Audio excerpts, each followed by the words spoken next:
بسم اللہ الرحمن الرحیم۔ السلام علیکم ورحمۃ اللہ وبرکاتہ۔ روزے پر موبائل استعمال کرنے کے اثرات۔ کیا روزے کی حالت میں موبائل استعمال کر سکتے ہیں یا نہیں کر سکتے؟ جو لوگ روزے کی حالت میں موبائل استعمال کرتے ہیں اس کے روزے پر کیا اثرات پڑتے ہیں، آج اس اہم مسئلے پر گفتگو کریں گے۔ لیکن اس سے پہلے گزارش ہے کہ اگر آپ نے ابھی تک میرا چینل سبسکرائب نہیں کیا تو میرے چینل کو کر لیں سبسکرائب اور بیل آئیکن کو دبا لیں تاکہ اس طرح کی لیٹسٹ اور نئی سے نئی ویڈیوز آپ تک بآسانی اور بر وقت پہنچ سکے۔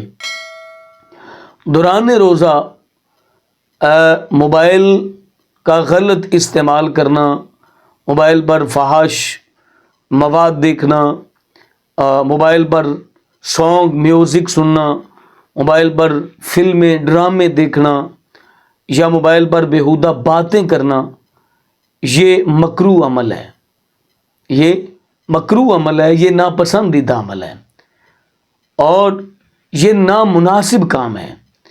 موبائل استعمال کرنے پر پابندی نہیں ہے، موبائل استعمال کرنا گناہ نہیں ہے، لیکن موبائل کا کس طرح استعمال کرنا ہے۔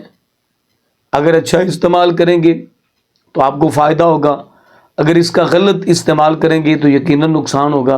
تو جو لوگ روزے کی حالت میں موبائل فون پر لگے رہتے ہیں، میوزک سنتے ہیں وقت گزارنے کے لیے، یا کوئی ڈرامہ یا کوئی فلمیں دیکھتے ہیں وقت گزارنے کے لیے، یا اس طرح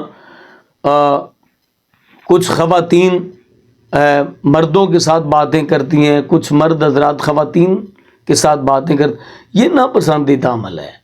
ناجائز باتیں، فاحشانہ کلام، بیہودہ باتیں، تو یہ کوئی روزے، کیونکہ جو روزے دار ہوتا ہے نا اس کی زبان، اس کی آنکھ، اس کے ہاتھ، اس کے وجود کا روزہ ہوتا ہے، نہ کہ صرف اس نے کھانے پینے سے صبح سے لے کر شام تک رک گیا تو اس کا روزہ نہیں۔ ہمیں ہر برا عمل، برا قول، برا فعل کرنے سے گریز کرنا چاہیے۔